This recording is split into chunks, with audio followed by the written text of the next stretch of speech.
Hello, Rachel. How are you? I'm feeling warm. It's a nice warm night as we sit here to record this, but I'm excited nonetheless. How about yourself? I'm feeling alright. It feels different, but similar. Similar but different. We've been here before in a weird way, because not only are we talking about a television show we're watching, but we're doing a very specific form of it that we haven't had since the days of Star Trek Discovery. Short treks. Oh, we're doing the short treks. They brought those back. No. What we did. We're doing the very short Expanse treks. One ship. Oh, the Expanse one ship. What are those? I haven't heard of these before. Are they as good as short treks? We'll find out. We haven't watched them before. This is a side quest as part of our coverage of The Expanse. We're doing the first episode of One Ship. That's correct. One ship is called Forgive me if I butcher this. Ankawala. Sure, there's a koala involved. So what is the description of this on IMDb? What does it have to say about this little short in the Expanse universe? Joseph and Michio. I think he's just Joseph, but they just spell it without a H. Yeah. Remember, it's Belter names. They're fun. Yeah. Torn. Did I pronounce those words right, at least? Everyone, you write in. Did she do it? We'll have to find out. When they uncover a secret that Drummer has been keeping from them.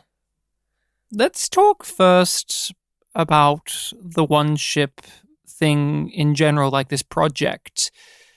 We weren't aware of this before we entered into the final season. One of our patrons said this is a thing that needs to be looked at. You watch a short after each one of the episodes. There are only 5 shorts because there are 6 episodes, and you're not going to have a short after the final episode. That makes sense. But were you aware that they, in their final season, had these little minisodes? No clue.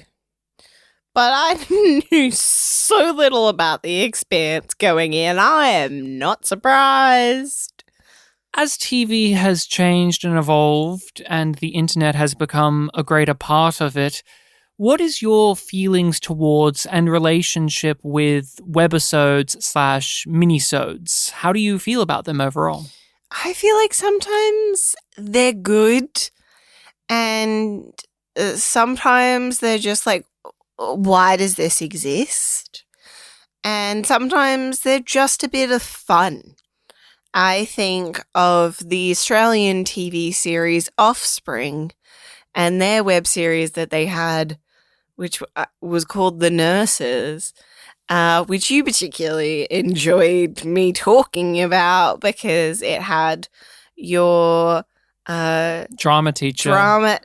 University. My university improv teacher. Who just involved his actual baby, like his kid, as a prop to use. That was amazing. Minisodes and webisodes have become much more apparent. I remember it was a novelty back in the day when something like Lost had them, for instance. Yes, yeah, and it felt very unique and a different frontier to explore TV. But I feel like I am less interested in them the bigger that YouTube has gotten. Oh, yeah. I agree with that. One thing that I have as a that tears me about them is I'm less interested in watching these type of things now because most of the time they're meaningless. They're just fluff. They're just something additional, which is not in itself bad, but when you're in the momentum of a series, And you don't want to interrupt the flow with 5 to 10 minutes of No. what is just fluff And you material. don't like it when there's the extra reading that you need to do to enjoy the main part of something. And you went straight to the other side of the issue, Rachel, which is I also do not like when minisodes are mandatory to understand or appreciate the main series. That happens, especially with something like the short treks, in which, spoiler alert for Star Trek Discovery, but the final moments of its series relies on you having watched a random short trek from like 6 years before And remembering it. And remembering it.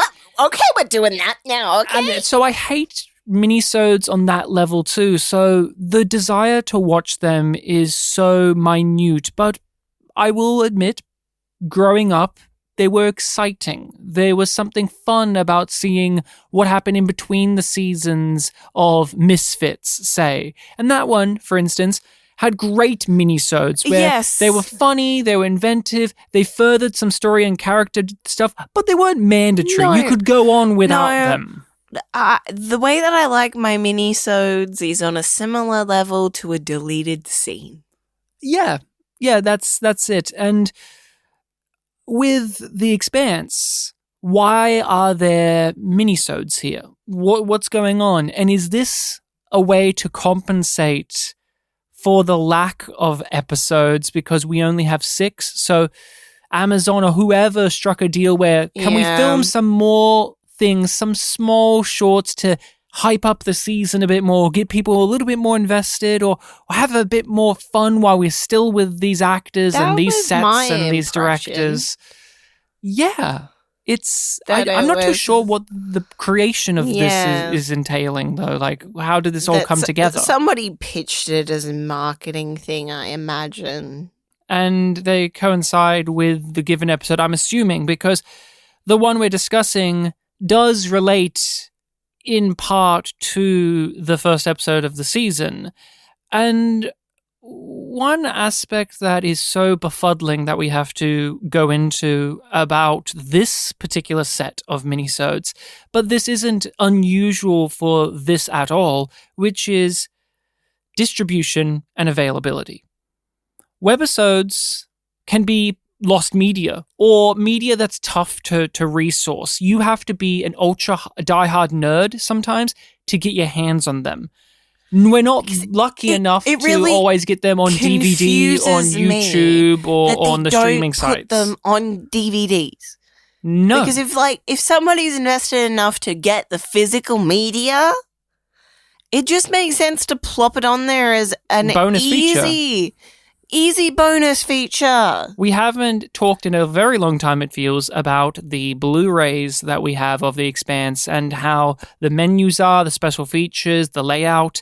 And as we have hit the final season, it's probably one of the most pathetic when it comes to that. It's so barren, so empty, and there are no bonuses. There are no special features. There are no commentary tracks. There's no fanfare. It is just a thrown together thing, and we did not get the one ship in the Blu-ray because they're not included in the Blu-ray. One of our patrons had to give it to us because even the legal means to watch this is apparently super complicated, and most people don't even know these exist. And I remember that being the case with short treks. When we were watching Star Trek, for us here in Australia, it was on Netflix. And the short treks weren't their own little program on Netflix or something you could easily find. You had to go to the trailer section of Star Trek Discovery and scroll past all of the trailers, and then you find them. But they're not advertising that. You don't know that. And that's what it seems like one ship has going on, where some weird section of Amazon has these there or had them for a period of time. And now it's like the fans themselves have to go out of their way to be able to watch this. But let's dive into the actual short that we watched. Tell us a bit about it more so. So you read the description, but what was this like for you? What did you feel about this? What did this entail? I was intrigued by this one because it gives us insight into drama through her relationship or relationships. Mm-hmm. And I really enjoyed it as it didn't feel like a scene that got rejected from the show. It felt like they grabbed maybe a moment from the book and went, or the show Bible. We're going to give you this. Because it like this wouldn't make sense as a plot or even a scene necessarily in the episode that we just watched, right? No, not at all. It wouldn't have fit the pacing of it. Hence, we're also spending the time to do a separate recording an episode because talking about the main episode is a lot to do already, and there's a lot to think about. And then there's this here, and this would not have gelled well within the actual episode, let alone our discussion on the episode of like, oh yeah, and then there's this. This is a story about Drummer, but from the POV of other people, because Drummer herself is very guarded, very reserved. She doesn't really talk that much. She's just looking through these old videos that Naomi has sent her, and that's telling us a lot about Drummer. While and where her head is at, and her heart, and that's the conflict where we are picking up from where we were with them. The bounty has been raised on Drummer. They're running out of water. That's something to note as well. They're very low on rations and food. They have to pull themselves up by their bootstraps. And Michio, who is about to be kicked off the ship because she keeps fucking it up, brings forth, I guess, more of the beliefs and worries that were had about Drummer from the last season of her loyalties and her commitment and her love do not extend to us, but to Naomi. We are just filling in for that. And how does that make you feel? She's with us because she couldn't be with Naomi. And that was a question that we have had. Where does her heart lie? Because we know that she loves Naomi and that Naomi doesn't love her in that same way. To have these people who are willing to sacrifice their safety and possibly their lives for Drummer, and yet know deep down that Drummer does not love them or will not share the love for them that she does for this person that will not share it for her, is deeply tragic. But what do you feel about these two characters, Michio and Joseph? How do you feel about these two? Because they are fairly new to us. We had them for a season, but this is them getting the spotlight in a much bigger way. And they react very differently, and they go about this very differently. How do you feel about these two? I really like the contrast that the two of them bring. And it does build on what we saw in the episode. The way that they both approach this with, like, her, like, she's deeply wounded by this. And he just accepts it and goes, well, we don't really know what it means. And yeah, we already knew that she was conflicted. We already knew that Drummer has flaws. Yeah. That isn't new. You invading her privacy, though, that's not okay. But I won't tell her about it. That's the thing. What's the intention of Michio doing this act?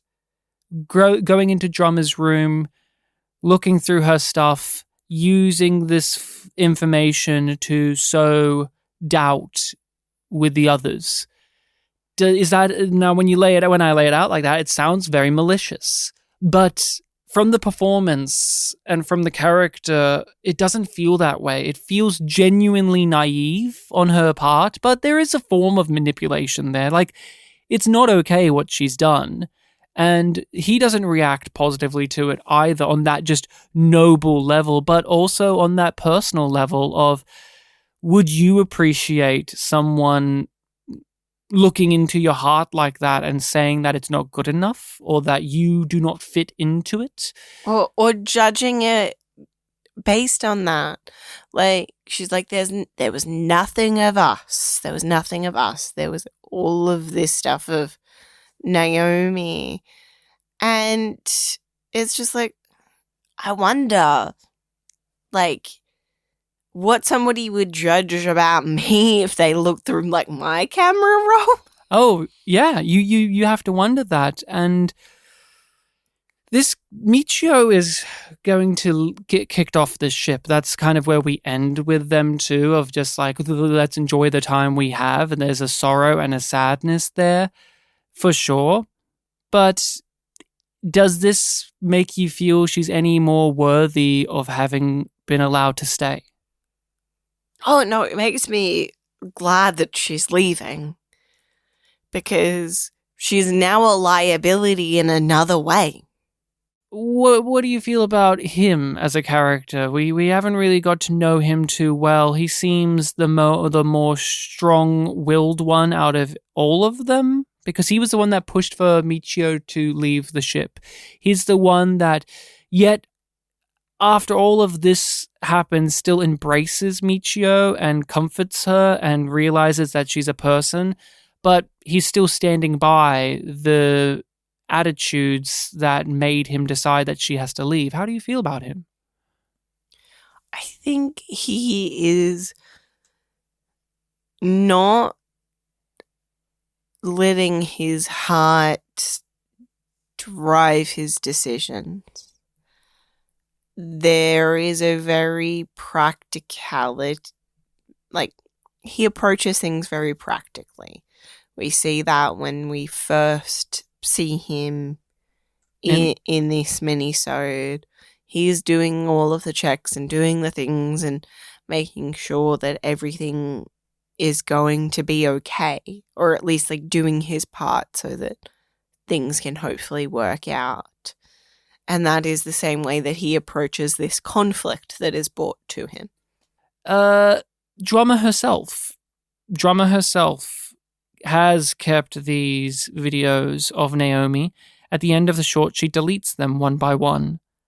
Now, what does that mean to you when in relation to how Michio is reading the situation? Because a part of me wonders, well, does she delete all of these videos of the individuals and then, cherishes the ones she has and then deletes them all again, like one by one, and Naomi's the last of them? You know what I mean by that? Yeah, like, has this been a process that Drummer is going through and, sort of just going chronologically and saying goodbye to all of these people, and Naomi is the last one there? Like, these clips are really old. Or is it that she now has finally accepted, after all that's gone on, that Naomi will never actually love her the way she loves Naomi, and she's letting Naomi go via deleting these things that she's held on to? Yeah, I am not sure. And I'm not sure if it is one of those things or the other. What are the messages that Naomi left for Drummer? A lot of, like, thank you, you're great, a happy birthday message. That was a cute one. Naomi did a little dance and she sang the happy birthday in the Belto Creole. That was very cute. They're very cute messages. They're very sweet. Do you feel that Naomi does or has loved Drummer? Yeah, I just don't think that it's romantic or sexual. Just platonic? Yeah. You don't feel like there is any romantic or sexual feelings on her part towards Drummer? There is, but I feel like she's locked in on Jim. Like, she feels like a very monogamous character to me. Unlike Drummer. Like, seemingly, at least. Like, Naomi's affections really pinpoint on him. Mm-hmm. And she acknowledges these feelings, but she would never embrace them because she's got a focus. And that focus is Jim. I have a tough time reading it because I do not believe in the romantic chemistry and entanglement of Naomi and Holden. I don't know if that's just because of the actors lacking chemistry or the writing itself really not pushing it to a believable degree.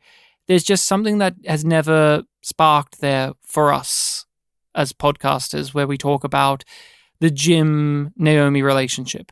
But Naomi and Androma, it's always been there. It's always felt like there's some... The spark has been there for us with them. Yeah, and I can't tell if that is purely because of the characters. Like at the end of the day, yes, Drama clearly loves Naomi and loves her in many ways.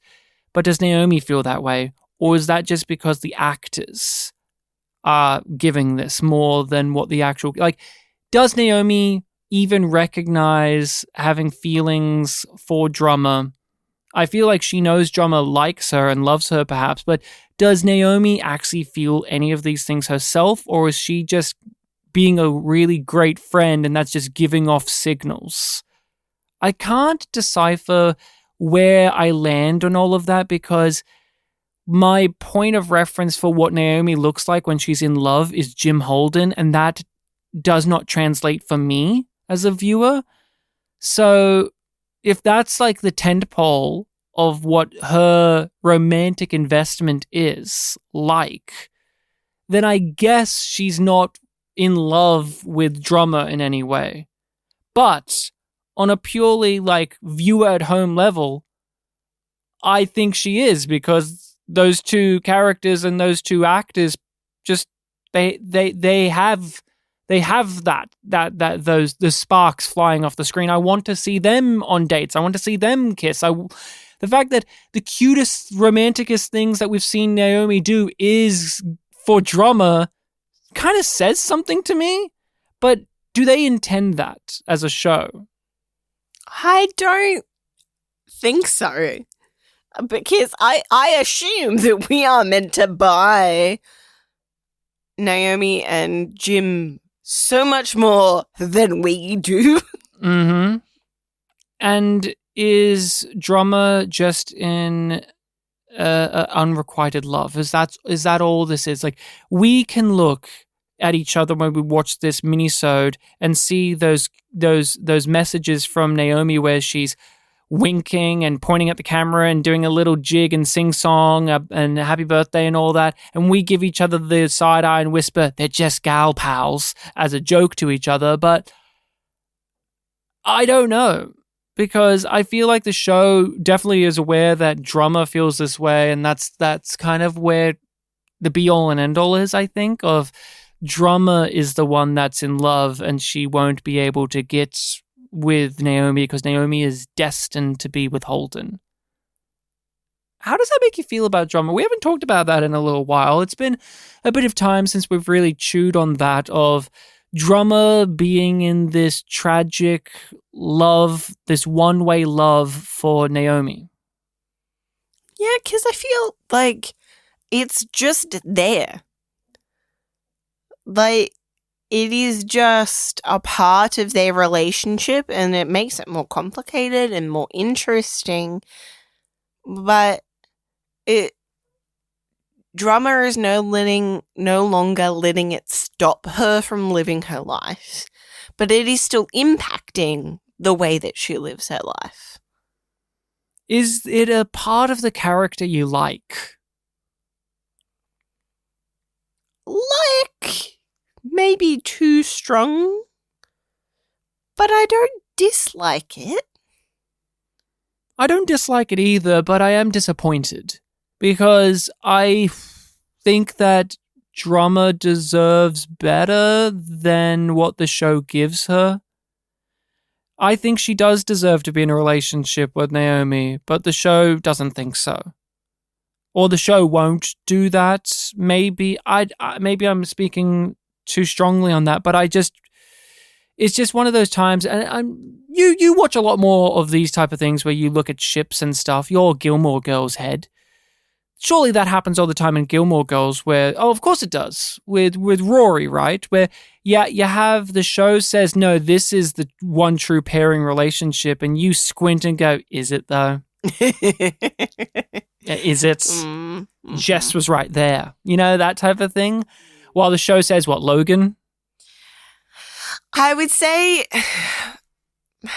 okay, I would say that the show draws the parallel of Logan is like Christopher, where they make sense on paper, and they were together. They kind of worked together, but it was never meant to last. But I feel like Jess is her Luke, where if they figure their shit out, they'll be together. And that's where. But that's also like that's the pairing that I prefer. Whereas a lot of people are like, well, maybe she shouldn't be with one of her ex-boyfriends. Mm-hmm. Maybe she should just be a grown-ass woman and find a new partner. But to relate it to The Expanse, this is the only time I feel this way about The Expanse, because it doesn't get very romantic. It's not as invested in those type of things like, say, Babylon 5 was, where Babylon 5 had a lot of romances going on throughout it that we could pick apart. And her Australian ex-boyfriend. Or Marcus, of course. Lanier and Delenn being unrequited love and that being a bad thing, but Marcus and Ivanova being a good thing, and John and Delenn and Sinclair and Catherine Sakai. Like, there's so many examples. While The Expanse doesn't really have that as much. It's not as it's just not as involved with it. And is that a good thing or a bad thing? I'm not too sure. I think in the end it's an overall positive, because when they do romance, it's not that great. It's just fine. Like, here we are at the end of the series almost, and we're talking still about how Drummer and Naomi should get together. That Drummer and Naomi have, as the actors and the characters have way more chemistry. And that's what I get out of this minisode, is more thinking about what the series has been doing or hasn't been doing when it comes to the romance of these two characters, or the potential love between them. And where do you think this goes? Like, this relationship, this thing, like, how does Drummer end happily in this series when this is like the big emotional crux of her character? Yeah, it's like, well, will she end happy? I assume. Maybe not. Maybe not. What did you think going into these minisodes they would be? What did you anticipate them to be like? And what was this in regards to that? This was about what I expected.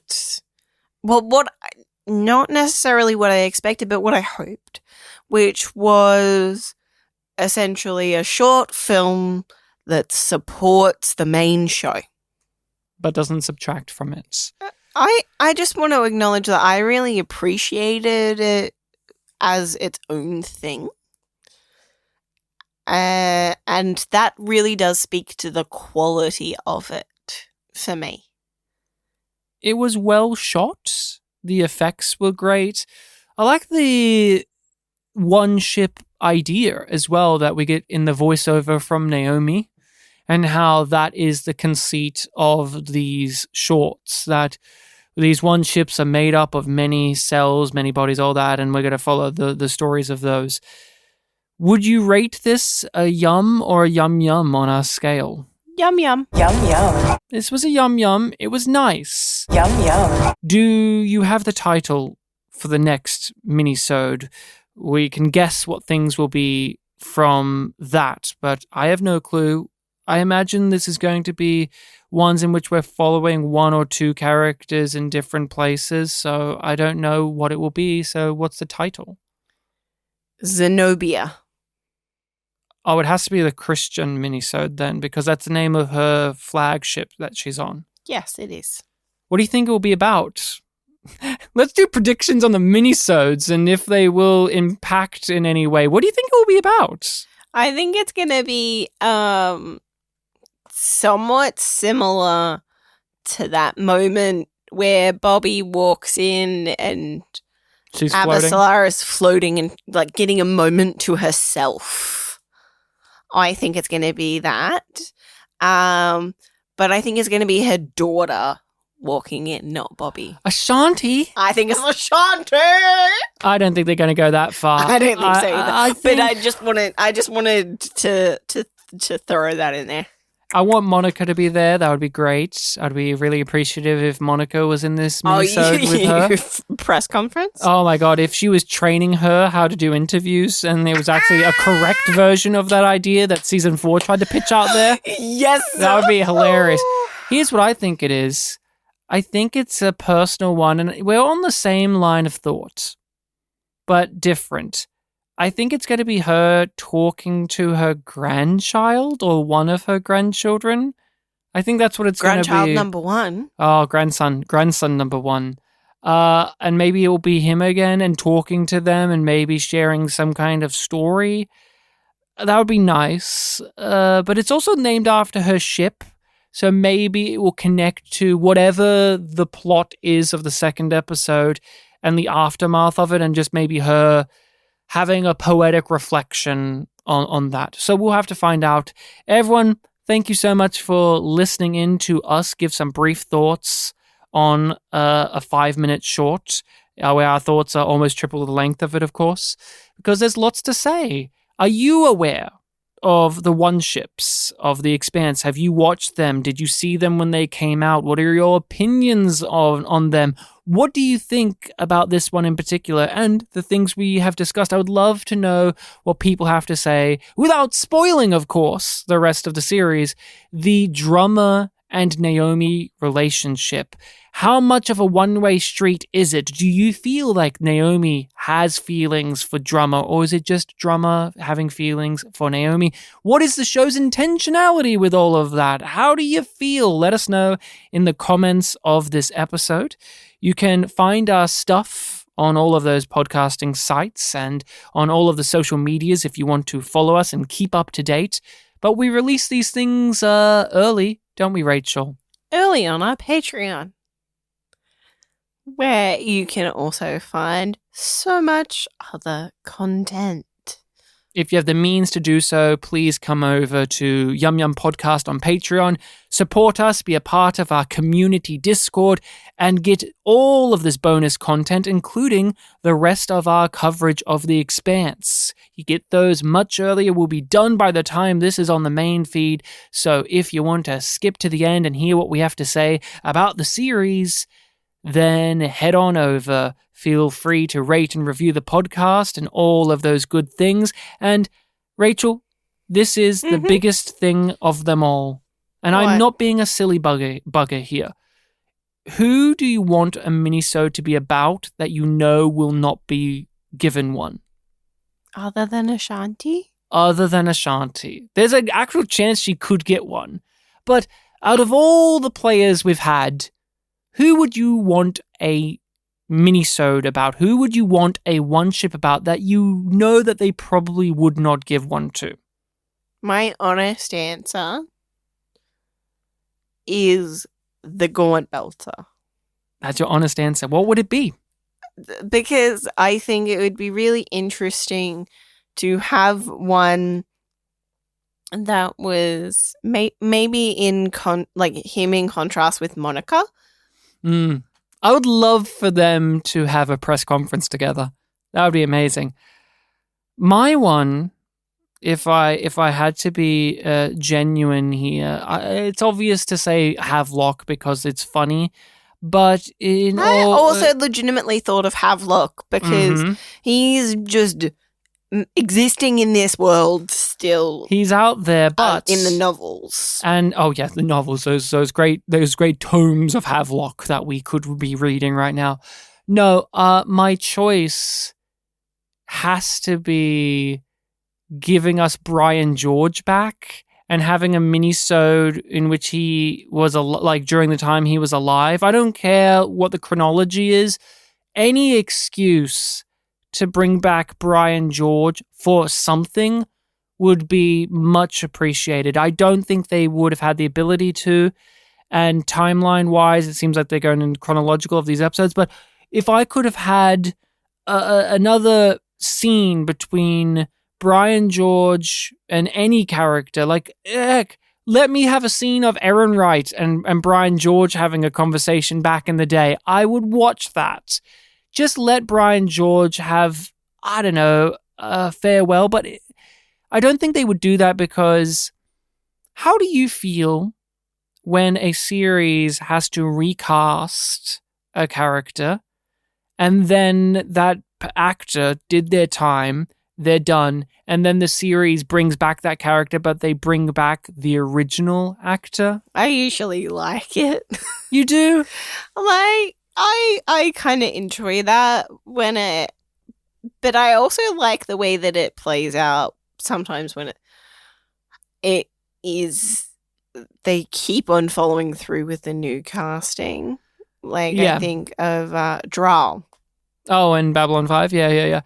I always am a flip of the coin because sometimes I feel like it's a slap in the face to the actor that did the legwork, like that was there for the time or at least capped it off. It depends on what the timing is. But also, if I see Brian George again, I won't be that upset that the other actor is kind of getting spat in the face on because it's Brian George. We thought he was a bit shit. He wasn't a bad actor. It was just the character. It wasn't the character we wanted. So that's it, everyone. Thank you so much for listening. Until next time, make sure to tune in to our discussion on the second episode of Season 6 of The Expanse.